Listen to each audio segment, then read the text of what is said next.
রব্বুল আলামিন ডাক দিয়ে বলছেন, গোলাম তোমরা কেন আমার প্রশংসা আদায় করবা? কারণ আমি আল্লাহ তাআলা তোমার মাথার তালু থেকে নিয়ে পায়ের তালু পর্যন্ত অসংখ্য অগণিত নিয়ামত দিয়ে আমি আল্লাহ ভরপুর করে দিয়েছি। রব্বুল আলামিন ডাক দিয়ে বললেন, আলাম নাজআল্লাহু আইনাইনি ওয়া লিসানান ওয়া শাফাতাইন ওয়া হাদাইনাহুন নাজদাইন।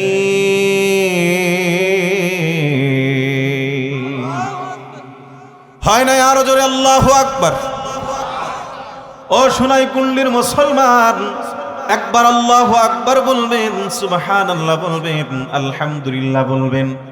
আমার হাবিব বলেছে, মা বাইনাস সামাওয়াতি ওয়াল আরদ, আসমান জমিনের ফাঁকা জায়গাগুলো আল্লাহ রাব্বুল আলামিন সওয়াব দিয়ে পরিপূর্ণ করে দেবে, বলি সুবহানাল্লাহ। রাব্বুল আলামিন বললেন, গোলাম আলাম নাজআল লাহু আইনাইন, আমি আল্লাহ তাআলা তোমাকে কি টানা টানা ডগর ডগর দুইটা চক্ষু দেই নাই বান্দা? আমি আল্লাহ তাআলা তোমাকে কত সুন্দর দুইটা চোখ দিয়েছি। মুসলমান চিৎকার মেরে বলেন তো দেখি, চোখের জায়গায় যিনি চোখ দিয়েছেন তিনি কে? নাকের জায়গায় যিনি নাক দিয়েছেন তিনি কে? হাতের জায়গায় যিনি হাত দিয়েছেন তিনি কে? এ মুসলমান, সেই আল্লাহ তাআলা ডাক দিয়ে বলতেছেন, গোলাম আমি আল্লাহ তাআলা কি তোমাকে টানা টানা ডগর ডগর দুইটা চোখ দেই নাই? এই বান্দা, আমি আল্লাহ তাআলা শুধু দুইটা চোখ দিয়ে ক্ষান্ত হয়ে নাই, তোমার চোখটাকে হেফাজত করার জন্য তোমার চোখের উপরে আমি আল্লাহ তাআলা কুদরতি পাপড়ি নামের শাটারের ব্যবস্থা করে দিয়েছি। আমরা যারা ব্যবসা করি, আমাদের দোকানের মধ্যে 1 লাখ 2 লাখ 5 লাখ টাকার মাল থাকে। এই সামান্য 1-2 লাখ টাকার মালকে হেফাজত করার জন্য দোকানের উপরে বড় বড় ঝাপ টিনে দিয়ে এরপরে আবার তালা লাগায়, চাইনিজ তালা। কথা কোন ঠিক কিনা? আল্লাহ বলতেছে, গোলাম এই আর একটু সাউন্ড বাড়াও, এই জায়গায় সাউন্ড বাড়াও একটু, এই জায়গায়। হ্যাঁ, আল্লাহ বলতেছে, গোলাম আমি আল্লাহ তাআলা তোমাকে দুইটা চোখ দিয়েছি, এই চোখ নামক নিয়ামতকে হেফাজতের জন্য আমি আল্লাহ তোমার চোখের উপরে দুইটা শাটারের ব্যবস্থা করেছি, পাপড়ি। জোরে বলি সুবহানাল্লাহ। কেমন আমার দেহ খড়ি সন্ধান করি, কোন মিস্ত্রি বানাছে ঘর মন আমার দেহ খড়ি। কে বানাইছে? আল্লাহ।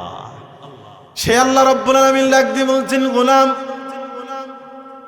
আমি আল্লাহ তাআলা তোমাকে যেহেতু মাথার তালু থেকে নিয়ে পায়ের তালু পর্যন্ত অসংখ্য নিয়ামত দিয়ে ভরপুর করে দিয়েছি, সুতরাং প্রশংসা যদি করতেই হয় আমি আল্লাহর প্রশংসা করবা, দুনিয়ার কারণ।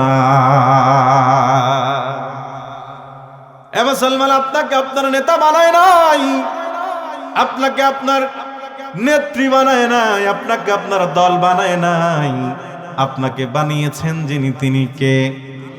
আরো জোরে বলেন, তিনি কে? এ মুসলমান, সুতরাং সেই আল্লাহর প্রশংসা আদায় করতে গিয়ে এই কণ্ঠটা যদি ভেঙেও যায়, এ মুসলমান কণ্ঠটা যদি ছেড়েও যায়, তারপরও আমরা আল্লাহর প্রশংসা থেকে বিরত থাকতে পারি না। আমি যুবকদেরকে বলবো, যুবক তোর যৌবনের বড় দাম। আল্লাহর হাবিব বলেছে, যৌবন বয়সের ইবাদত আল্লাহর কাছে সবচেয়ে বেশি প্রিয়। কাল কিয়ামতের ময়দানে আল্লাহ রাব্বুল আলামিন 7 শ্রেণীর মানুষকে তার আরশের ছায়ার নিচে জায়গা দেবে। তার মধ্যে এক শ্রেণী হলো শাবুন মান নাশাআ ফি ইবাদাতিল্লাহি তাআলা, ওই সমস্ত যুবক যারা যৌবন বয়সে ইবাদত করেছে আল্লাহ। এ মুসলমান বাবাজিরা, ওরে যুবক, তোর যৌবনের বড় দাম।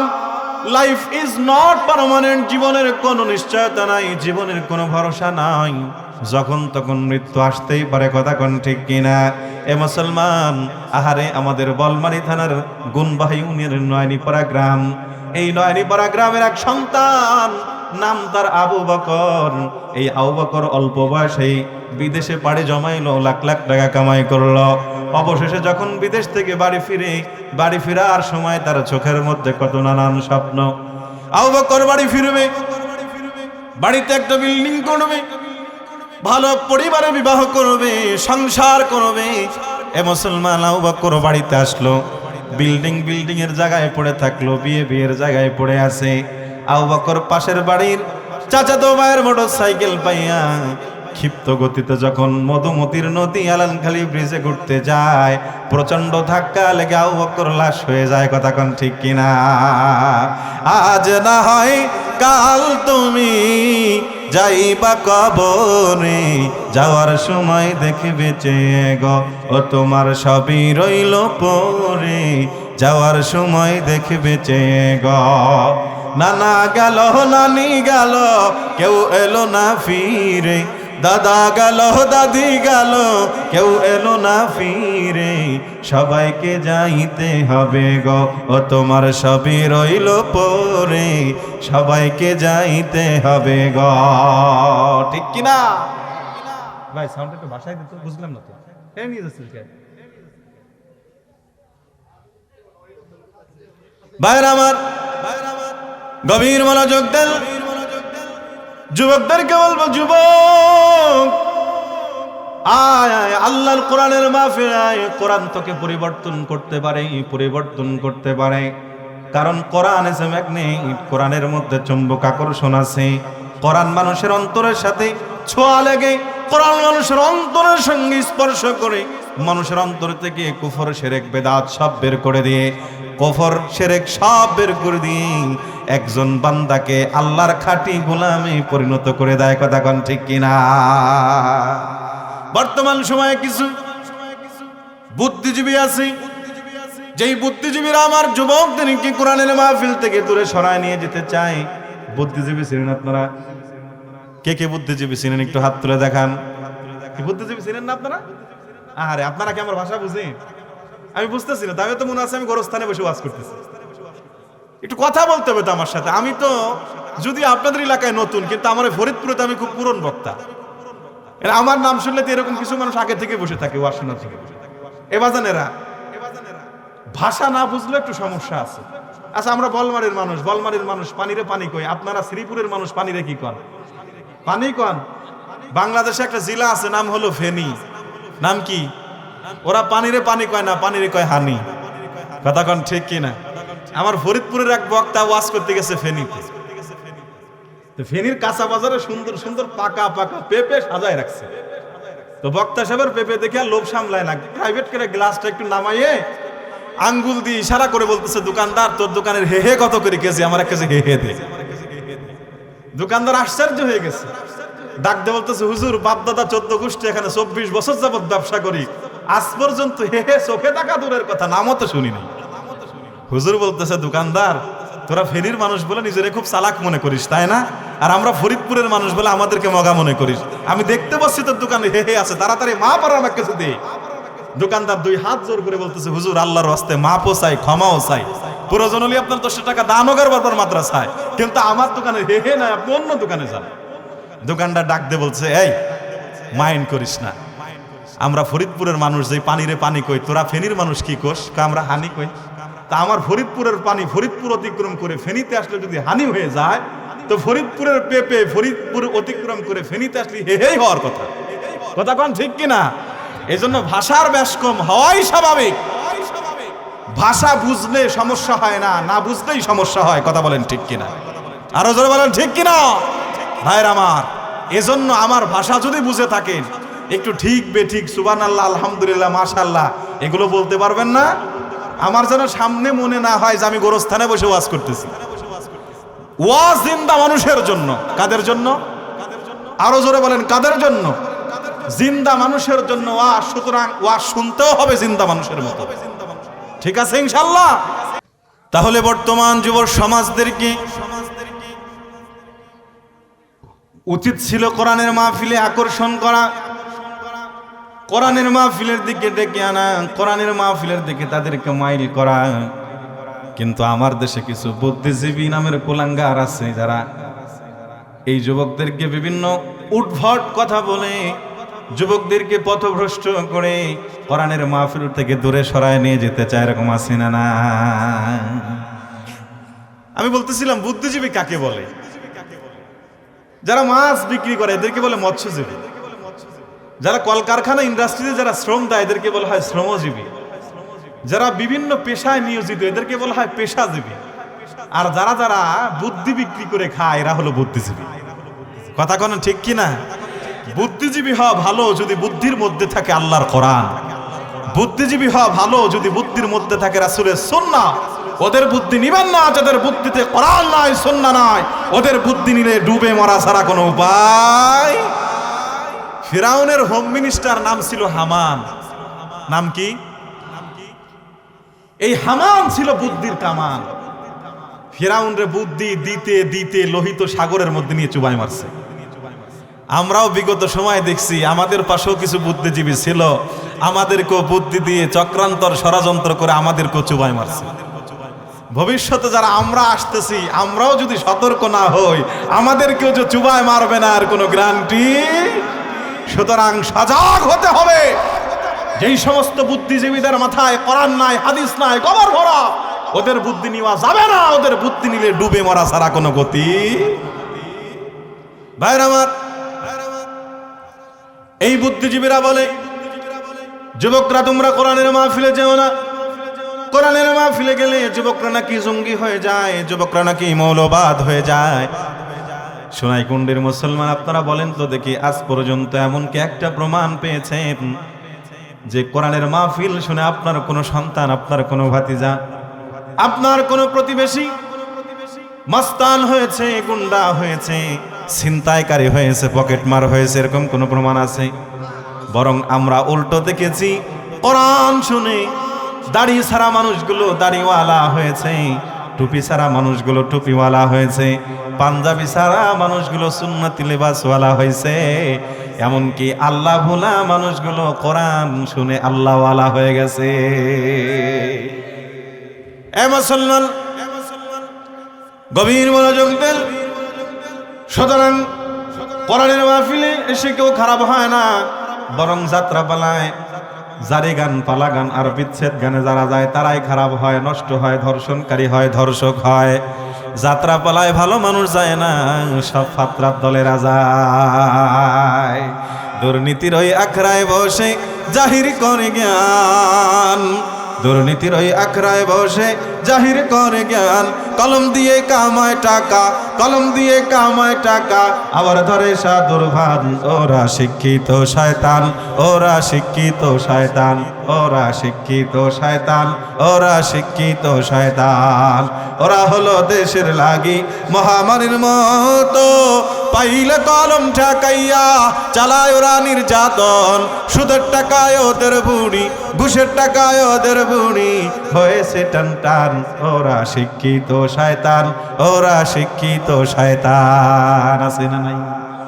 এই জন্য আমার ভাইয়ের আসুন, আমরা দুনিয়ার সমস্ত মজমা, দুনিয়ার সমস্ত আড্ডা, সব কিছু আজকে একটা রাত্রির জন্য দূরে সরিয়ে আল্লাহর কোরআনের মাহফিলে বসে কোরআন শুনে নিজের মধ্যে পরিবর্তন আনার চেষ্টা করি।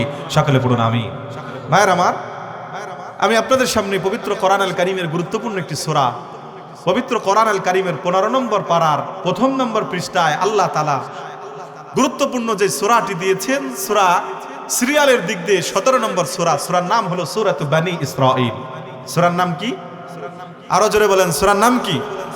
এই সূরাতু বনী ইসরাঈলের প্রথম আয়াতে মুবারাকা আমি আপনাদের সামনে তেলাওয়াত করেছি। কেন করেছি? কারণ যে মাসটা চলছে আরবি মাস, এই মাসটা হলো রজব মাস। কি মাস? আরো জোরে বলেন, কি মাস? এই রজব মাস চলছে। আর আমরা জানি এই রজব মাসে আপনার নবী, প্রিয় নবী, প্রাণ প্রিয় নবী জনাবে মুহাম্মদ মুস্তাফা সাল্লাল্লাহু আলাইহি ওয়াসাল্লাম মাটির পৃথিবী ছাড়িয়ে ধুলক ধুলক মারিয়ে সপ্ত আসমান মারিয়ে আল্লাহ সুবহানাহু ওয়া তাআলার বাসভবনে আল্লাহর সাথে দেখা করতে গিয়েছিল। কথা বলেন ঠিক কিনা? এই জন্য আমরা যেই রাত্রে আল্লাহর নবীর মিরাজ হয়েছিল ওই রাতটাকে আমরা বলি শবে মেরাজ। কি বলি? শবে মেরাজ বা লাইলাতুল মিরাজ। লাইলাতুল মিরাজ মানে মিরাজ রজনী, যেই রাত্রে আল্লাহর নবী মিরাজ হয়েছিল। ভাইরা আমার, মিরাজ কত তারিখে হয়েছিল, কোন মাসে হয়েছিল, এ বিষয়ে মুফাসসিরিনে আযমদের বিস্তার মতভেদ রয়েছে। এক একজন এক এক মাসের কথা বলেছেন, এক এক তারিখের কথা বলেছেন। তবে উম্মতের ইজমা যে ব্যাপারে কদ ইত্তাফাকাল মুফাসসিরুন, মুফাসসিররা যে বিষয়ে ঐক্যমত পোষণ করেছে সেটা হলো আল্লাহর নবীর মেরাজ সংগঠিত হয়েছিল রজব মাসের 26 দিবাগত রাত, মানে 27 রজব, 27 রাত্রে। বলি সুবহানাল্লাহ। ভাইরা আমার, মেরাজ কেন হয়েছিল? কি কারণে আল্লাহ তাআলা তার নবীকে, মানুষের মেধা যেটা মানে না, মানুষের বুদ্ধি যেটা সিওরিটি দেয় না, এইরকম একটা মুজিজা কেন আল্লাহ তাআলা সংগঠিত করলেন? কি কারণে করার প্রয়োজনীয়তা মনে করলেন? আগে আমরা এই বিষয়টা একটু সংক্ষিপ্ত আকারে জানবো। ভাইরা আমার, গভীর মনোযোগ দেন। আল্লাহ রাব্বুল আলামিন পৃথিবীতে যত পয়গম্বর পাঠিয়েছেন সব পয়গম্বর আল্লাহ তাআলার মনোনীত। প্রত্যেক পয়গম্বরকে আল্লাহ তাআলা বড় পছন্দ করে দুনিয়ার পৃথিবীতে পাঠিয়েছেন। নবীদের মধ্যে তারতম্য নেই, প্রত্যেক নবী আল্লাহ তাআলার পয়গম্বর, তবে মর্যাদার ক্ষেত্রে সামান্য মর্যাদার বেশ কম আছে, তারতম্য আছে। ফাদ্দালনা বা'দুহুম আলা বা'দ, আল্লাহ রাব্বুল আলামিন কিছু পয়গম্বরকে কিছু পয়গম্বরের উপরে শ্রেষ্ঠত্ব দান করেছেন। আমার ভাইরা, পৃথিবীতে যত নবী এসেছে সব নবীকে আল্লাহ তাআলা ওহী দান করেছেন। ওহীর মাধ্যমে আল্লাহ তাআলা নবী বানিয়েছেন, পয়গম্বর বানিয়েছেন। কিন্তু প্রত্যেক নবীকে আল্লাহ তাআলা 3টি বিষয় দান করেছেন, যেই 3টি বিষয় একজন পয়গম্বর এমন নাই যাকে আল্লাহ তাআলা দান করে নাই। 1 নম্বরে আল্লাহ রাব্বুল আলামিন প্রত্যেক পয়গম্বর আলাইহিস সালাতু ওয়াস সালামকে উত্তম আখলাক দান করেছেন। বলে সুবহানাল্লাহ। আল্লাহ রাব্বুল আলামিন প্রত্যেক নবীকে মাধুর্যপূর্ণ আখলাক দান করেছেন, উত্তম ব্যবহার দান করেছেন। পৃথিবীতে প্রত্যেক নবীকে আল্লাহ তাআলা এমন ব্যবহার, এমন আখলাক দান করেছেন। নবীদের আখলাক, নবীদের মাধুর্যপূর্ণ ব্যবহার দেখে কাফের মুশরিকেরা তাদের বাপদাদা 14 গোষ্ঠীর ধর্মের বুকে লাথি মেরে তারা মুসলমান হয়ে যেত। 2 নম্বরে আল্লাহ তাআলা সব নবীকে যেই বিষয়টা দান করেছেন সেটা হলো ইলম। আল্লাহ তাআলা আদম থেকে নিয়ে ঈসা পয়গম্বর পর্যন্ত, এমনকি আমার আপনার নবী নবী মুহাম্মদুর রাসূলুল্লাহ সাল্লাল্লাহু আলাইহি ওয়াসাল্লাম পর্যন্ত প্রত্যেক নবীকে আল্লাহ তাআলা নবুয়ত ইলম দান করেছেন। 3 নম্বর আল্লাহ তাআলা আদম থেকে নিয়ে নবী মুহাম্মদুর রাসূলুল্লাহ প্রাণ ভরে পড়ি সাল্লাল্লাহু আলাইহি ওয়াসাল্লাম সব নবীকে আল্লাহ তাআলা মুজিজা দান করেছেন, মুজিজা দান করেছেন। এ মুসলমান, তবে অন্য নবীদেরকে আল্লাহ তাআলা যে মুজিজা দান করেছেন ওই মুজিজাগুলো নবীদের সাথে সাথে মুজিজা শেষ হয়ে গেছে। পয়গম্বর আদম থেকে ঈসা পয়গম্বর পর্যন্ত প্রত্যেক নবীকে আল্লাহ তাআলা যে মুজিজাগুলো দিয়েছিলেন সব মুজিজা নবীরা চলে গেছে, সাথে সাথে মুজিজাগুলো খতম হয়ে গেছে। কিন্তু আমার আপনার নবী মুহাম্মদুর রাসূলুল্লাহ সাল্লাল্লাহু আলাইহি ওয়াসাল্লামকে আল্লাহ তাআলা এমন এমন কিছু মুজিজা দান করেছেন যে মুজিজাগুলো নবী চলে গেছে, মাগার কিয়ামত পর্যন্ত নবীর মুজিজাগুলো থেকে যাবে। সুবহানাল্লাহ। ভাইরা আমার, আল্লাহর নবীকে আল্লাহ তাআলা যেই মুজিজাগুলো দান করেছেন সেই মুজিজার মধ্যে অন্যতম শ্রেষ্ঠ মুজিজা হলো আল্লাহর কোরআন। এই কোরআন নামক মুজিজা এমন এক মুজিজা, আল্লাহর নবী দুনিয়া থেকে বিদায় হয়ে গিয়েছেন কিন্তু কিয়ামত পর্যন্ত আল্লাহর কোরআন পৃথিবীতে থেকে যাবে। আবু জাহেল, উতবা, শাইবা, ওয়ালিদ ইবনে মুগীরা, আস ইবনে ওয়াইল অসংখ্য চেষ্টা করেছে আল্লাহর নবীর মুজিজা, আল্লাহর নবীর কোরআনকে কিভাবে পৃথিবী থেকে নিশ্চিহ্ন করে দেওয়া যায়। মুসলমান ভাইরা আমার, বলেন তো দেখি তারা কি পেরেছে? সতে যা কা রাহা হ্যায় আজল সে দায়ম রোজ, সতে যা কা রাহা হ্যায় अज़ल से दायम रोज, चरागे मुस्तफ़ा भी से शरानी बोला हबीब। আবু জাহেল, উতবা, শাইবা, ওলীদ ইবনে মুগীরা, আস ইবনে ওয়াইল অসংখ্যবার চেষ্টা করেছে মুহাম্মদুর রাসূলুল্লাহর আনিত জালিত প্রজ্বলিত কোরআনটাকে কিভাবে নষ্ট করে দেওয়া যায়, কিভাবে মুখের ফুৎকার দিয়ে নিভিয়ে দেওয়া যায়। এ মুসলমান, তারাই পৃথিবী থেকে নিশ্চিহ্ন হয়ে গেছে। আল্লাহর কোরআন আজও পর্যন্ত মাথা উঁচু করে দাঁড়িয়ে আছে। যদি আগুন লেগে ধ্বংস হয়ে যায়,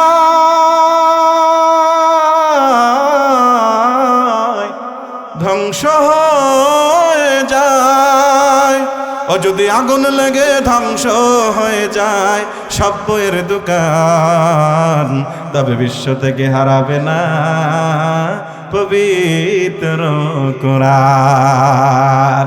আরে কিভাবে করবে ধ্বংস আগুনের তেজ, সারা বিশ্ব ভরে ছড়িয়ে আছে কোরআনের হাফেজ।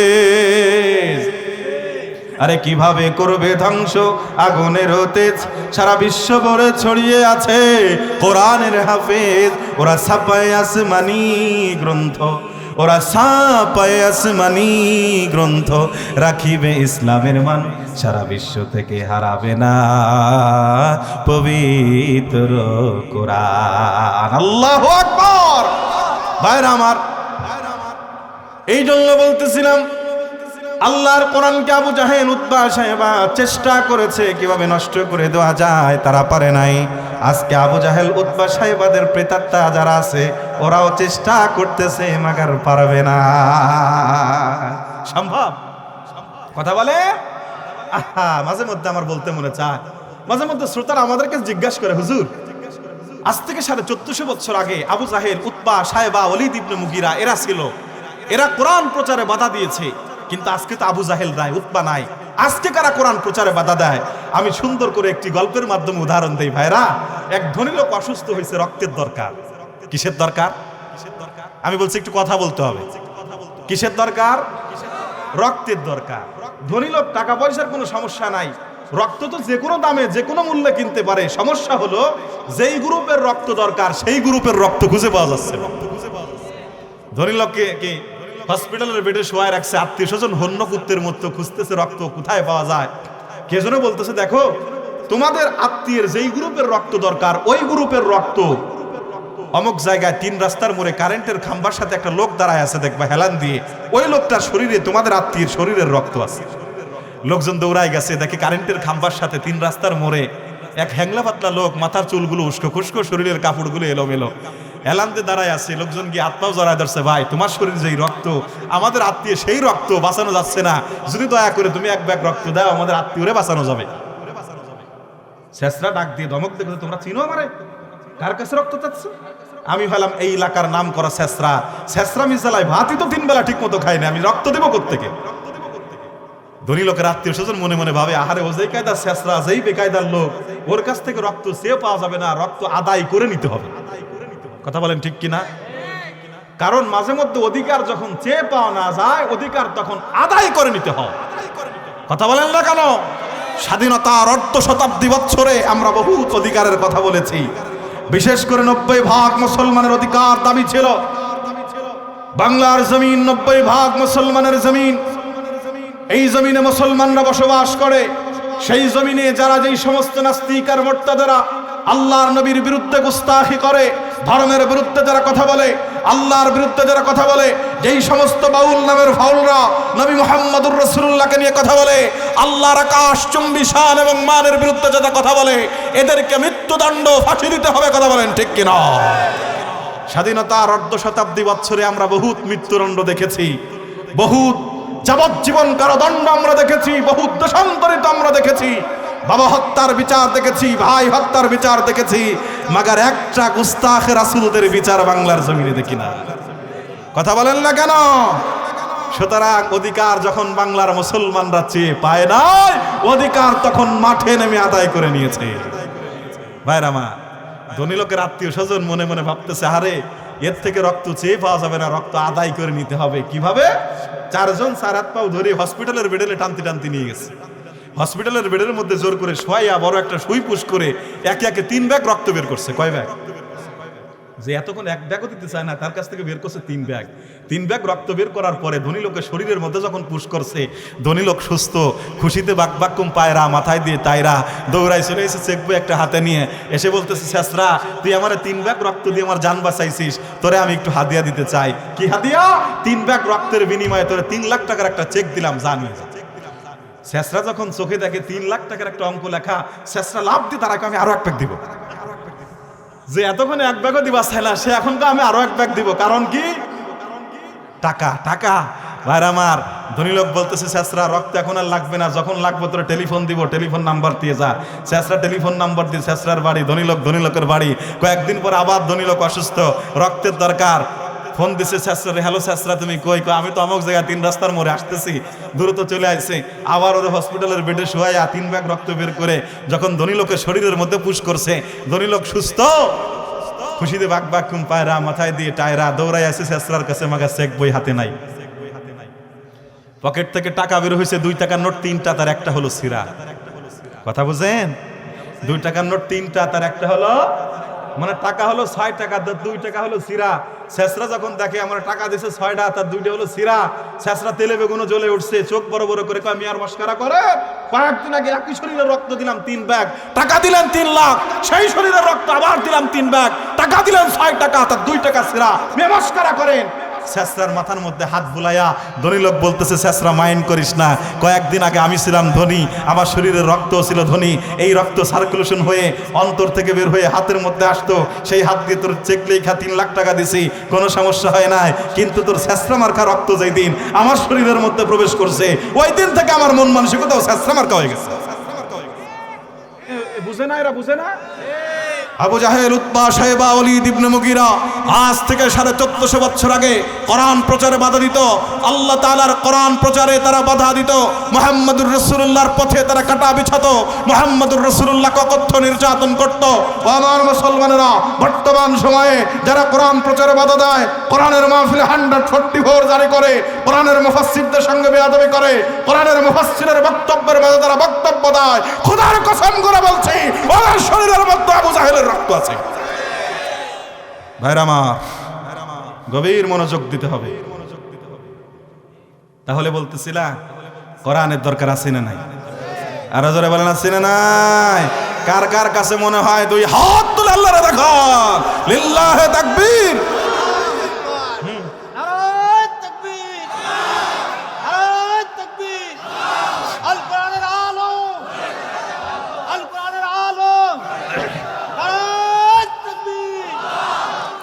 ভাইরা আমার, বিরক্ত আছে?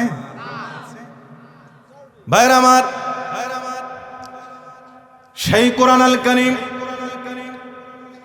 আল্লাহ নবীর উপরে আল্লাহ তাআলা যতগুলো মুজিজা দিয়েছেন, সব মুজিজার মধ্যে শ্রেষ্ঠতম মুজিজা হলো আল্লাহর কোরআন। এই কোরআন আল কারীম বিশ্ব থেকে যারাই নিঃশ্বাস করতে যাবে, যারাই নিশ্চিহ্ন করতে যাবে, তারাই নিশ্চিহ্ন হয়ে যাবে, মাগার আল্লাহর কোরআন পৃথিবী থেকে নিশ্চিহ্ন হবে না। সেই কোরআন আল কারীমের মধ্যে আল্লাহ রাব্বুল আলামিন আমার রাসূলের মিরাজ নিয়ে আলোচনা করেছেন। আমার রাসূলের মাটির পৃথিবী থেকে ঊর্ধ্বাকাশ গমনের বিষয়টা আল্লাহ তাআলা আলোচনা করেছেন। ভাইরা আমার, সূরার নাম হলো সূরা বনী ইসরাঈল। পবিত্র কোরআন আল কারীমের 15 নম্বর পারা, 1ম নম্বর পৃষ্ঠা। আল্লাহ তাআলা আয়াত মুবারকা এভাবে শুরু করলেন। আল্লাহ রাব্বুল আলামিন বললেন, সুবহানাল্লাযী আসরা বিআবদিহি। আল্লাহ তাআলা ডাক দিয়ে বলেন, সুবহান, বরকতময় সেই সত্তা, বরকতময় সেই সত্তা, আল্লাযী আসরা বিআবদিহি, যিনি তার গোলাম, যিনি তার নবী, যিনি তার দাস মুহাম্মাদুর রাসূলুল্লাহ সাল্লাল্লাহু আলাইহি ওয়াসাল্লামকে সফর করিয়েছেন, আসরা সফর করিয়েছেন, মিনাল মসজিদিল হারাম ইলাল মসজিদিল আকসা, মসজিদ হারাম থেকে মসজিদ আকসা পর্যন্ত, বাইতুল মুকাদ্দাস পর্যন্ত। ভাইরা আমার, প্রথমে জানতে হবে আল্লাহ তাআলা অন্যান্য সূরা শুরু করেছেন, কোথাও বললেন আলিফ লাম মিম, কোথাও আল্লাহ তাআলা বললেন আলিফ লাম রা, কোথাও আল্লাহ তাআলা শুরু করলেন আলহামদুলিল্লাহিল্লাযী আনজালা আলা আবদিহিল কিতাব। আল্লাহ তাআলা এক এক সূরার মধ্যে এক এক রকম শব্দ দিয়ে শুরু করলেন, কিন্তু সূরাতু বনী ইসরাঈল আল্লাহ তাআলা সুবহান শব্দ দিয়ে শুরু করলেন। কারণ কি? মুফাসসিরিনে ইজাম তারা লিখেছেন, বিশেষ করে আল্লামা ইমাম কুরতুবী লিখেছেন, পৃথিবীর ইতিহাসে সবচেয়ে আশ্চর্যজনক ঘটনা হলো আল্লাহর নবীর মেরাজের ঘটনা। কারণ মানুষের মাথায় ধরে না, একজন মানুষ রাত্রেবেলায় শুয়েছিল, তাকে ঘুম থেকে জাগানো হলো, অল্প সময়ের মধ্যেই 27 বছরের মেরাজ সম্পূর্ণ করে আবার সে রাত্রেবেলায় ফিরে আসলো। এই অল্প সময়ের মধ্যে হাজার হাজার লক্ষ লক্ষ কোটি কোটি মাইল পথ পাড়িয়ে বাইতুল মুকাদ্দাসে গেল। বাইতুল মুকাদ্দাস থেকে প্রথম, দ্বিতীয়, তৃতীয়, চতুর্থ, পঞ্চম, ষষ্ঠ, সপ্তম আসমান মারিয়ে জান্নাত জাহান্নাম সব কিছু দেখে আল্লাহর আরশ মহল্লা পর্যন্ত পৌঁছে গেল। আল্লাহর সঙ্গে কথোপকথন হলো, আল্লাহর সঙ্গে দিদার হলো। এরপরে আবার সে 7 আসমান ভেদ করে মাটির পৃথিবীতে নিজের থাকার জায়গায় ফিরে আসলো। এত সামান্য সময়ের মধ্যে এটা কিভাবে সম্ভব? এই অসম্ভব বিষয়টাকে আল্লাহ রাব্বুল আলামিন সম্ভব করেছেন। এজন্য আল্লাহ তাআলা তিনি আয়াতের শুরু করেছেন সুবহান দিয়ে। সুবহানাল্লাহ বাড়ি যায় কইেন, কো বাড়ি যায় কবেন কি রাখে হাত তুলেন তো। এই ওই যাচ্ছে মাশাআল্লাহ। না উনি একদিক দিয়ে ঠিক কইছে, উনি এই জায়গাও সুবহানাল্লাহ কবে, বাড়ি যায় কবে, ঠিক না? ঠিক না? আল্লাহ কবুল করুক, সকলে বলেন আমিন। এবার জান বলেন তো দেখি, আমরা দুনিয়াতে আশ্চর্যজনক ঘটনা দেখলে বা শুনলে আমরা কি পড়ি? সুবহানাল্লাহ কই না? কথা কন না কেন? মিরাজের ঘটনা যেহেতু আশ্চর্যজনক ঘটনা, এজন্য আল্লাহ তাআলা তিনি আয়াত শুরু করেছেন সুবহান দিয়ে। ভাইরা আমার, কেমন আশ্চর্যজনক ঘটনা!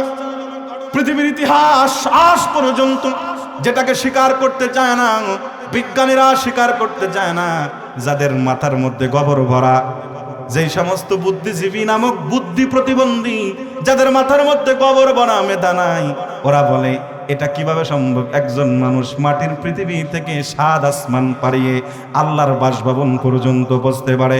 ও আমার ভাইরা, আমি আপনাদেরকে বলতে চাই, একটা সময় যখন বিমান ছিল না, প্লেন যখন ছিল না, একজন মানুষ হজ করার জন্য জাহাজে চড়ে 6 মাস পর্যন্ত জাহাজে চড়ে তারপরে মক্কায় যেত। কথা কোন ঠিক কিনা?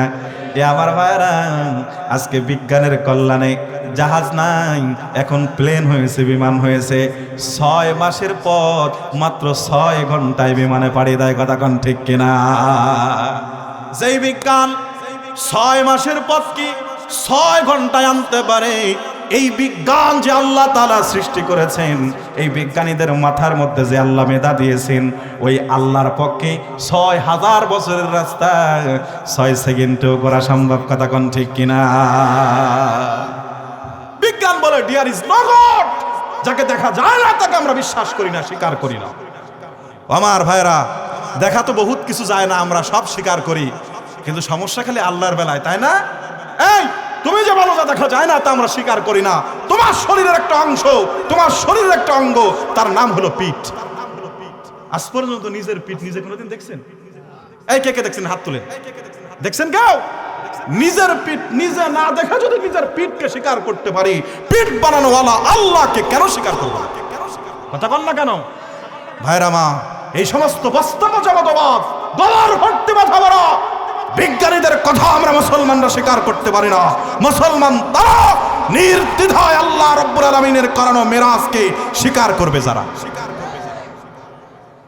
ভাইরা আমার, ইমানদার কাকে বলে জানি? আরে আজকে তো আমরাও ইমানদার, আবু বকর ছিল ইমানদার। আল্লাহর নবী মিরাজ শেষ করে যখন তিনি আবার ফিরে এলেন, হাতিমে কাবার মধ্যে আল্লাহর নবী সকাল হয়ে গেল, সর্বপ্রথম দেখা হলো আবু জাহেলের সাথে। আবু জাহেলকে দেখা মাত্রই আল্লাহর নবী ডাকতে কয়, চাচা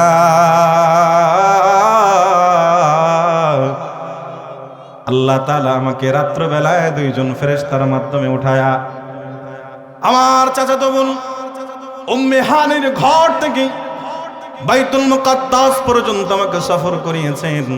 বাইতুল মুকাদ্দাস থেকে আমি আবার উপরে উঠতে শুরু করলাম। আল্লাহর নবী এতটুকু কথা বলতে পারে না। আল্লাহর নবীর হাতের মধ্যে আবু জাহেল হাতটা জোর করে চেপে ধরে কয়, মুহাম্মদ উসকুত, আর বলবা না। মুহাম্মদ যেই কথাটা বলছে কথাটা আবার বলো। আল্লাহর নবী ডাকতে কয়, চাচা, আল্লাহ তাআলা আমারে আমার চাচাতো বোন উম্মে হানির ঘরের মধ্যে আমি ছিলাম, সেখান থেকে আমারে উঠায়া বাইতুল মুকাদ্দাস পর্যন্ত সফর করিয়েছে। আবু জাহেল কয়, মুহাম্মদ যেই কথাটা তুমি বলছো এই কথাটা যদি আমি সবার সামনে তোমাকে বলতে পারি, তুমি কি বলবা?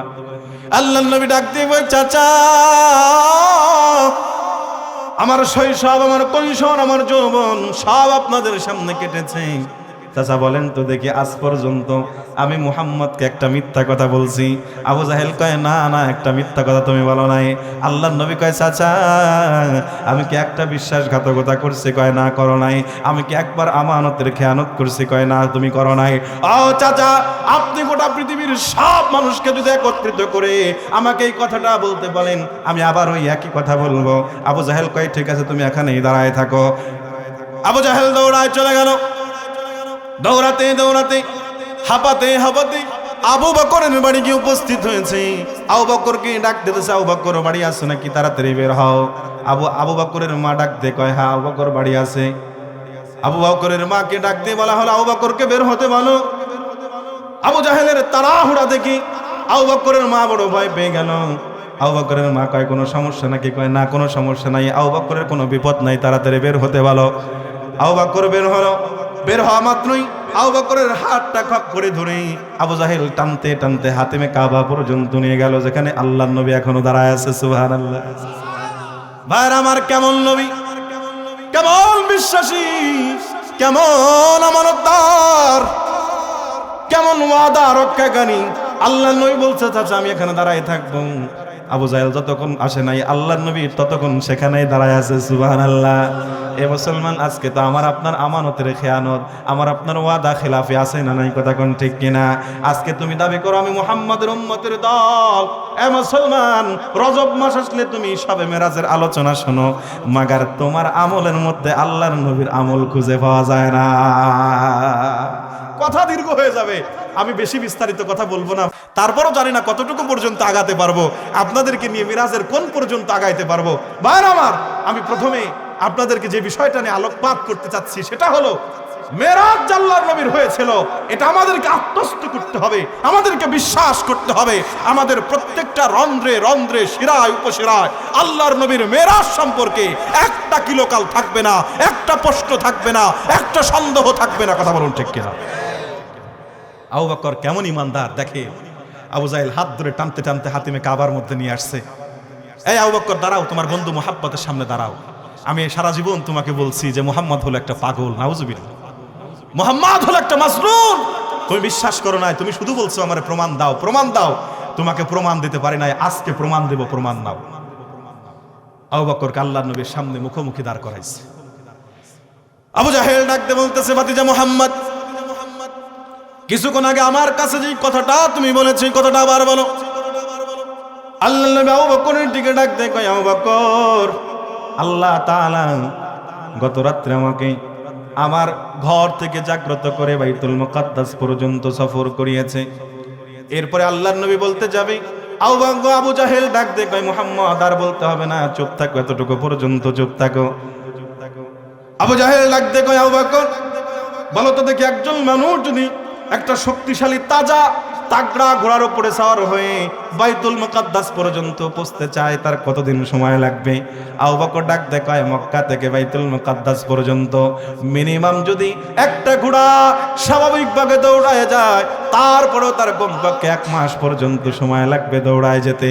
ও আবু বকর, আবার যদি ওই বাইতুল মুকাদ্দাস থেকে কাবায় ফিরে আসে তাহলে কয়দিন সময় লাগবে? কয় আবার 1 মাস। তাহলে আবু বকর কয় মাস হলো? কয় 2 মাস। ও আবু বকর, একজন মানুষ 1 মাস সফর করে বাইতুল মুকাদ্দাসে পৌঁছলে তার কি একটু বিশ্রামের দরকার নাই? কয় হ্যাঁ, বিশ্রাম করা লাগবে। কয়দিন? কয় কমপক্ষে 10 দিন। আবু বকর, তুমি বলো, একজন মানুষ যদি বাইতুল মুকাদ্দাস পর্যন্ত পৌঁছে আবার বাইতুল মুকাদ্দাস থেকে ফিরে আসে তার সর্বনিম্ন কয়দিন সময়ের প্রয়োজন? আবু বকর ডাক দে কয় কমপক্ষে 2 মাস 10 দিন প্রয়োজন হবে। এবার আবু জাহেল আবু বকরের দিকে ডাক দে কয় আবু বকর এতদিন বলছে তোমার বন্ধু একটা পাগল, তুমি বিশ্বাস করো নাই, আজকে তোমাকে প্রমাণ দিয়ে দেই। তোমার বন্ধু নিজে বলতেছে সে নাকি রাত্রবেলায় সে তার ঘর থেকে বাইতুল মুকাদ্দাস পর্যন্ত সফর করে আবার রাত্রবেলায় ফিরে এসেছে। আবু বকর তুমি বলো তোমার বন্ধু পাগল না ভালো মানুষ? আপনাদের কি মনে হয়? আরো জোরে বলেন। এবার আমার গভীর মনোযোগ দেন। আবু বকর আল্লাহর নবীকে ডাক দিয়ে কয় নবী আল্লাহ,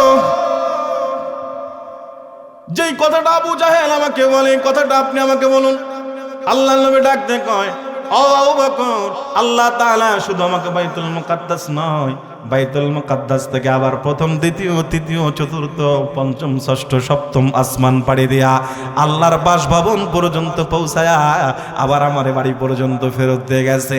আবু বকর ডাক দিয়ে কয় নবী আল্লাহ, ও নবী, এ তো সামান্য একটা বিষয় যা দেখা যায় না, কিন্তু নবী এই ফোরাত নদীর পানি ডান দিক থেকে প্রবাহিত হচ্ছে, আমি নিজের চোখে দেখতেছি ফোরাত নদীর পানি ডান দিক দিয়ে প্রবাহিত হয়। নবী আমার চোখে দেখা বিষয় আপনি যদি আমাকে বলেন আবু বকর না না ফোরাত নদীর পানি বাম দিক দিয়ে চলতেছে, আমি আবু বকর মুহূর্ত পরিমাণ দেরি করব না, আমি সাথে সাথে আপনার কথাটাকে স্বীকার করব। আমি আবু বকর নিজের চোখকে অবিশ্বাস করব, আমি সাথে সাথে মনে করব ফোরাত নদীর পানি বাম দিক দিয়ে চলতেছে, কারণ আপনি মিথ্যা বলতে পারেন না। ও নবী, আপনি বলেছেন আপনার আল্লাহ আপনাকে বাইতুল মুকাদ্দাস থেকে 7 আসমান পাড়ি দিয়ে আল্লাহর আরশ মহল্লা পর্যন্ত নিয়ে আবার ফেরত দিয়ে গেছে। নবী আমি আপনার কথা স্বীকার করে নিলাম, আমি পড়ে নিলাম আশহাদু আন্না মুহাম্মাদান আবদুহু ওয়া রাসূলুহু লা ইলাহা। আমি পাপী গুনাহগার আল্লাহ তোমার দয়া চাই। পড়েন আমি পাপী গুনাহগার আল্লাহ তোমার দয়া চাই, তুমি যদি মাফ না করো, তুমি যদি মাফ না করো আমার হবে কি উপায়? আমি পাপী গুনাহগার আল্লাহ তোমার দয়া চাই। লা ইলাহা লা ইলাহা ইল্লাল্লাহ মুহাম্মাদুর রাসূলুল্লাহ।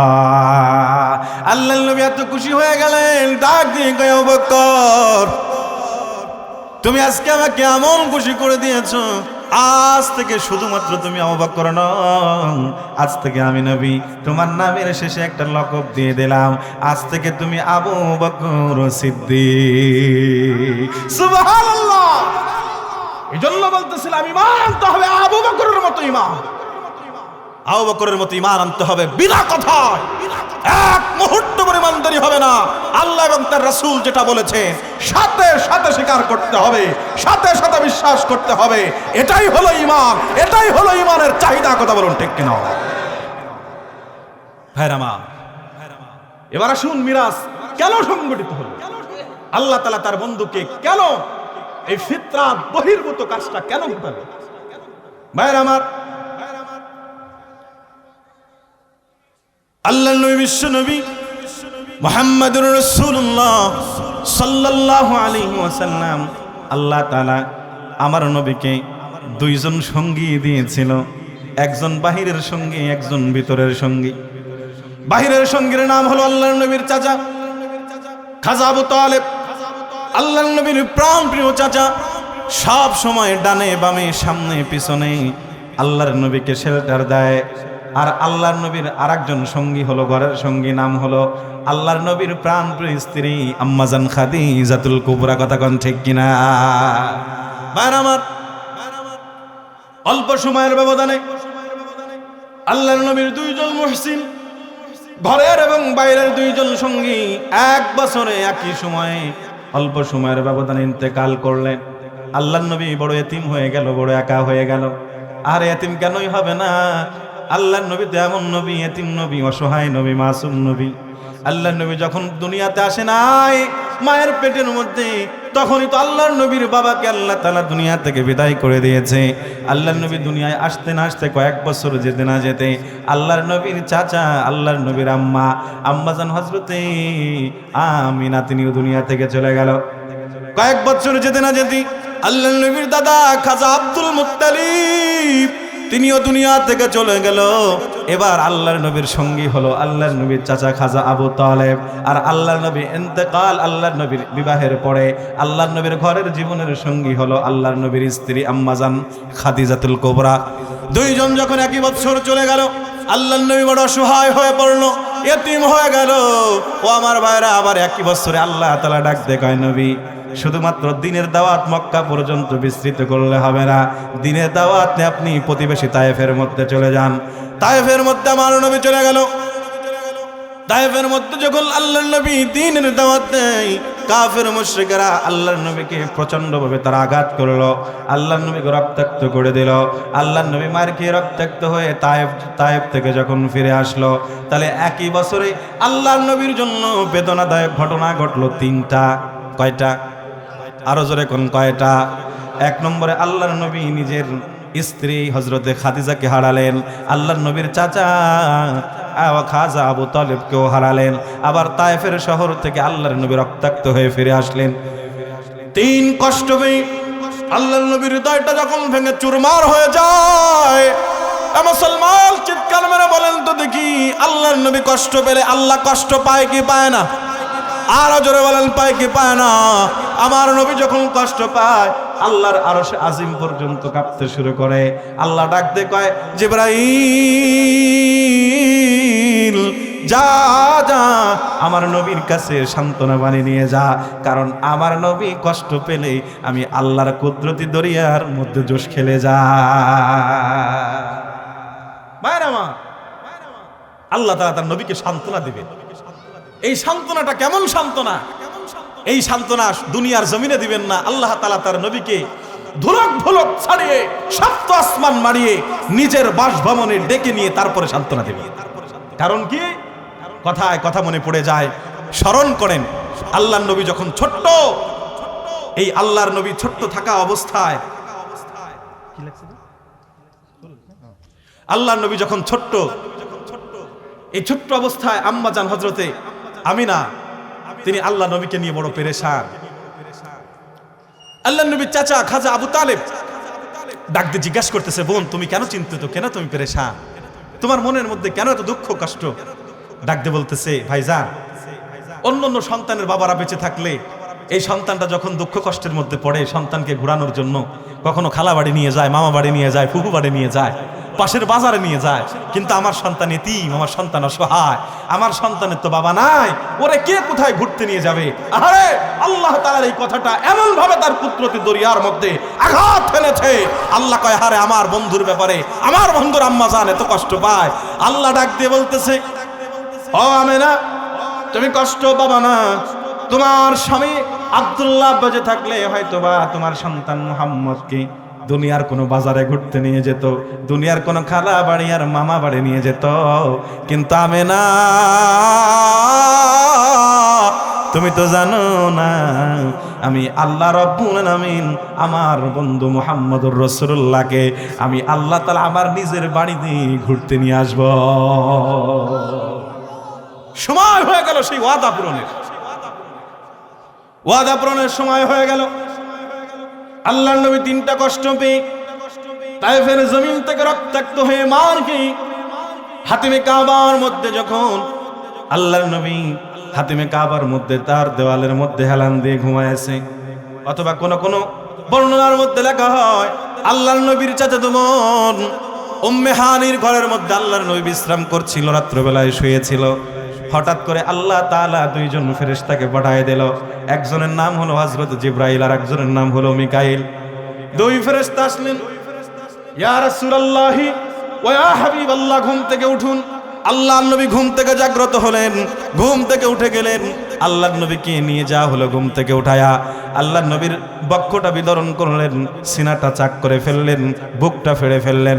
বুকটাকে ফেড়ে আল্লাহ তাআলা আল্লাহ নবীর কলবে আতহারটাকে আবার জান্নাতের পানি দিয়ে ধুয়ে পুত পবিত্র করে আল্লাহ রাব্বুল আলামিন আমার নবীকে আবার তার বুকটাকে ঠিক করে দিল। এর মানে ওপেন হার্ট সার্জারি করা হয়ে গেল। আমার নবীর শুধুমাত্র একবার হয় নাই, কিতাবের মধ্যে লেখা হয়, সিরাতের কিতাবের মধ্যে লেখা হয় আমার নবীকে আল্লাহ তাআলা কমপক্ষে 3 বার ওপেন হার্ট সার্জারি করেছে। 3 বার তার বক্ষ বিদরণ করে, তার সিনাটাকে ফেরে, তার কলবটাকে বের করে আল্লাহ তাআলা পবিত্র পানি দিয়ে পুত পবিত্র করে ধুয়ে আবার ভিতরে ভরে দিয়েছে। ভাইরা আমার, আল্লাহর নবীর যখন সিনা চাক হয়ে গেল, আল্লাহর নবীর যখন ওপেন হার্ট সার্জারি হয়ে গেল, আল্লাহ তাআলা জান্নাত থেকে একটা জান্নাতি পশু পাঠালেন, জান্নাতি সাওয়ারি পাঠালেন, তার নাম হলো বুরাক। এই বুরাকটা দেখতে কেমন? কিতাবের মধ্যে লেখা হয়, আল্লামা কামালউদ্দিন আদ-দামিরি তার হায়াতুল হায়ওয়ানের মধ্যে লিখেছেন, বুরাকটা দেখতে ছিল খচ্চরের থেকে একটু বড়, গাধার চেয়ে একটু ছোট, এরকম একটা বুরাক। এই বুরাকের ক্ষিপ্ত গতি কেমন জানেননি? বুরাকের দৃষ্টি সীমা যত দূর, এক একটা কদম পড়ে তত দূর। বলি সুবহানাল্লাহ।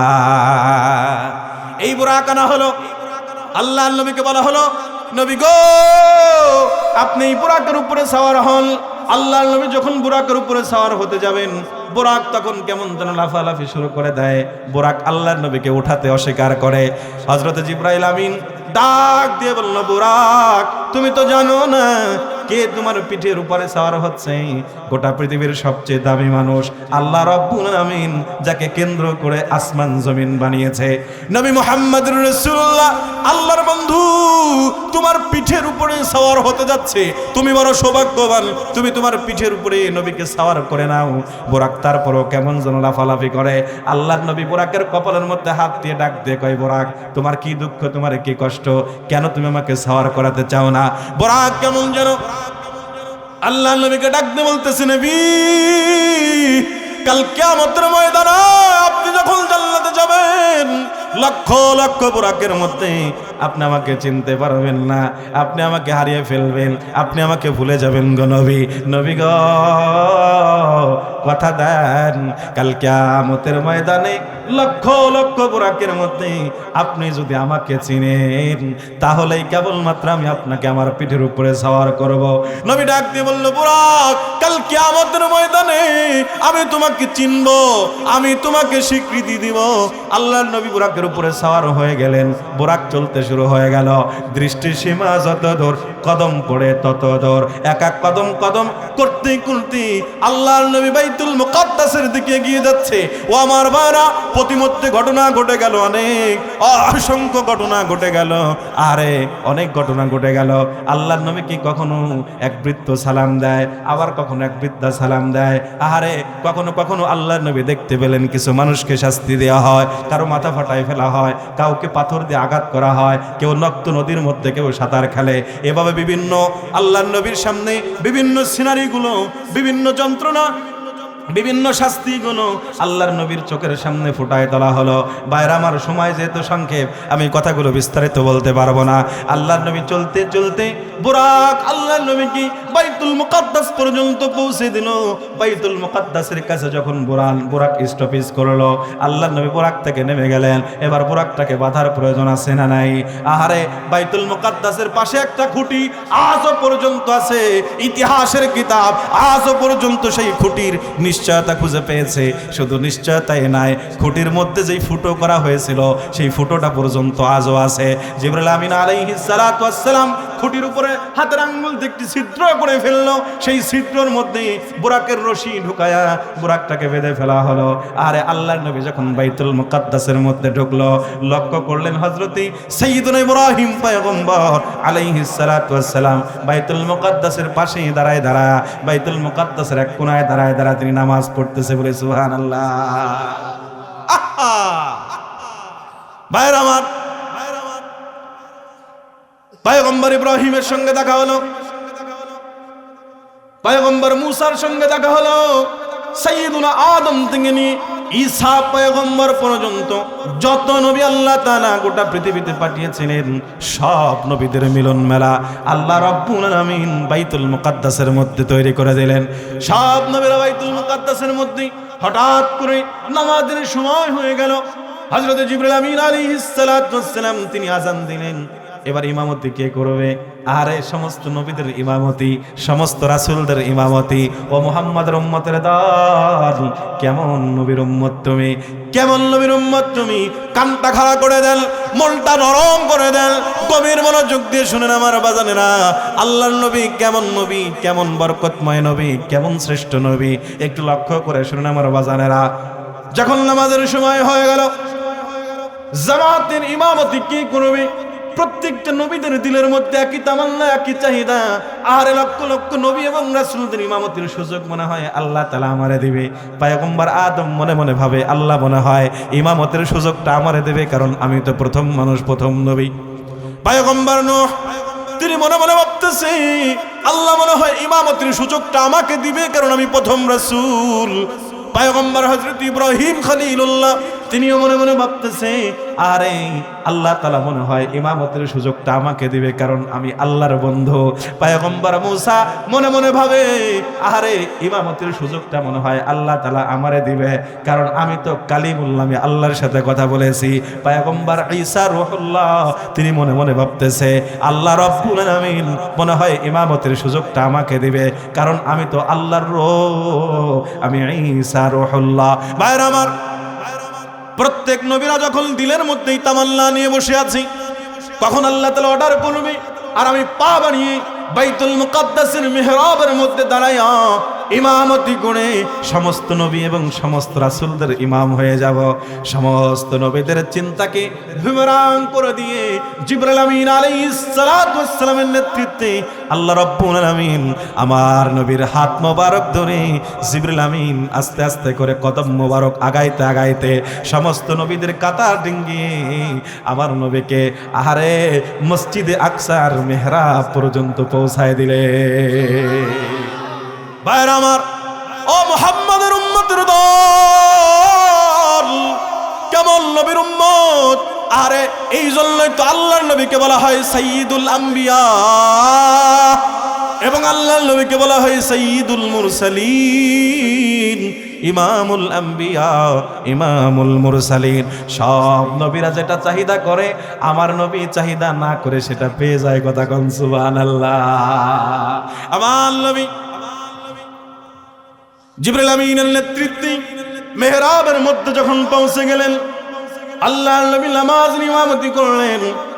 যেই ইমামতির পিছনে মুক্তাদি ছিল পৃথিবীর লক্ষ লক্ষ নবী এবং সমস্ত রাসূলগণ। এই জন্য আল্লাহর নবী ইমামুল আম্বিয়া, ইমামুল মুরসালিন। ও হাশমি মক্কি, ও হাশমি মক্কি মদনী উল আরবি হায়, ও মেরা নবী, মেরা নবী, মেরা নবী হায়, ও মেরা নবী, মেরা নবী, মেরা নবী হায়। পড়েন, পাইলে নিরালাই গো নবী, পাইলে নিরালায়, পাইলে নিরালায় গো নবী, পাইলে নিরালায়। ওই কদমে চুমু খাবো, ওই কদমে চুমু খাবো, চরণ ধুলে মাখবো গায়ে, পাইলে নিরালায়, পাইলে নিরালায় গো নবী, পাইলে নিরালায়। ভাইরা আমার, গভীর মনোযোগ দেন। নামাজ যখন শেষ হয়ে গেল, আল্লাহর নবী বিশ্ব নবী হযরত আদম থেকে নিয়ে ঈসা রূহুল্লাহ পর্যন্ত প্রত্যেক নবীর সঙ্গে কুশল বিনিময় করলো। সব নবীদের সঙ্গে কুশল বিনিময় যখন শেষ হয়ে গেল, আবার আল্লাহ তাআলা আমার নবী মুহাম্মদুর রাসূলুল্লাহ সাল্লাল্লাহু আলাইহি ওয়াসাল্লামকে বাইতুল মুকাদ্দাস থেকে বুরাকের উপরে সওয়ার করাইলেন। বুরাকের উপরে উঠায়া আল্লাহর নবীকে এবার তিনি উত্তরাকাশের দিকে, আসমানের দিকে আল্লাহ তাআলা সফর শুরু করে দিলেন। আমার ভাইয়ারা, সময় যেহেতু সংক্ষেপ, আমার টাইম প্রায় শেষ, এজন্য আমরা আর উপরের দিকে না যাই, এই পর্যন্তই থাকে। আমার ভাইয়ারা, বাইতুল মুকাদ্দাস মুকাদ্দাস পর্যন্তই থাকলাম। আল্লাহ তাআলা যেই ব্যাপারে বললেন, সুবহানাল্লাযী আসরা বিআবদিহি লাইলাম মিনাল মাসজিদিল হারামি ইলাল মাসজিদিল আকসা। বরকতময় সেই সত্তায় যিনি তার গোলাম, যিনি তার নবী মুহাম্মদুর রাসূলুল্লাহ সাল্লাল্লাহু আলাইহি ওয়াসাল্লামকে বাইতুল্লাহ থেকে বাইতুল মুকাদ্দাস পর্যন্ত সফর করিয়েছে। ভাইরা আমার, কথায় কথা মনে পড়ে যায়, একটা কথা না বললেই নয়। আর ঈমানের উপরে অটল থাকা, ঈমানের উপরে অটল থাকা, এটা মুসলমানদের জন্য কত বড় গুরুত্বপূর্ণ, কত বড় দামি সম্পদ। মুসলমান ঈমানের জন্য নিজের জীবন দিয়ে দিতে পারে, মাগার নিজের জীবনের জন্য ঈমান হাতছাড়া করতে পারে না। কথা বললা কেন ভাইরা আমার? গভীর মনোযোগ দেন। আল্লাহর নবী যখন বাইতুল মুকাদ্দাস থেকে আবার সওয়ার হয়ে আবার যখন উত্তরকাশীর দিকে রওনা হয়ে গেলেন, বাইতুল মুকাদ্দাসের অদূরে একটা খেজুর বাগানের গোড়ায় একটা মরা খেজুর গাছের গোড়া থেকে একটা সুগন্ধি অনুভব করলো। ভাইরা আমার, এমন একটা সুগন্ধি আল্লাহর নবী জীবনে কোনোদিনও অনুভব করে নাই। আল্লাহর নবী আশ্চর্য হয়ে জিবরাইল আমিনকে জিজ্ঞাসা করলো, জিবরাইল, আমি এমন একটা সুগন্ধি পেলাম যেই সুগন্ধিতে পূর্বে আমি কখনোই অনুভব করে নাই, এটা কিসের সুগন্ধি?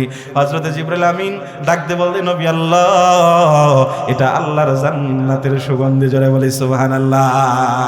আল্লাহর নবী ডাকতে কয়, জিবরাইল, জান্নাতের সুগন্ধি এই খেজুর গাছের গোড়া থেকে কিভাবে আসে?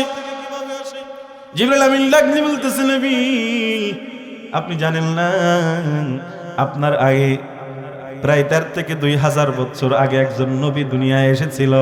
ওই নবীর নাম হলো পয়গম্বর হযরত মূসা কালিমুল্লাহ। চিৎকার মেরে বলি সুবহানাল্লাহ। এই মূসা আলাইহিস সালাতু ওয়াস সালামের জামানায় এক আল্লাহর বান্দী ঈমানকে হেফাজতের জন্য ফিরাউনের উত্তপ্ত তেলের মধ্যে নিজের জীবনটাকে বিসর্জন দিয়ে দিয়েছে, মাগার ঈমান বিসর্জন দেয় নাই। সেই আল্লাহর বান্দীদের হাড্ডি গুড্ডিগুলো, তাদের সমাধিগুলো এই জায়গায় করা হয়েছে। এই জন্য আল্লাহ রাব্বুল আলামিন এই জায়গা থেকে জান্নাতের সুগন্ধি ছুটায় দিয়েছে। ভাইরা আমার, গভীর মনোযোগ দেন। প্রচন্ড অহংকারী ফিরাউন, এই জালেম মানুষের উপরে অকথ্য নির্যাতন করেছে, জুলুম অত্যাচার অবিচার করেছে।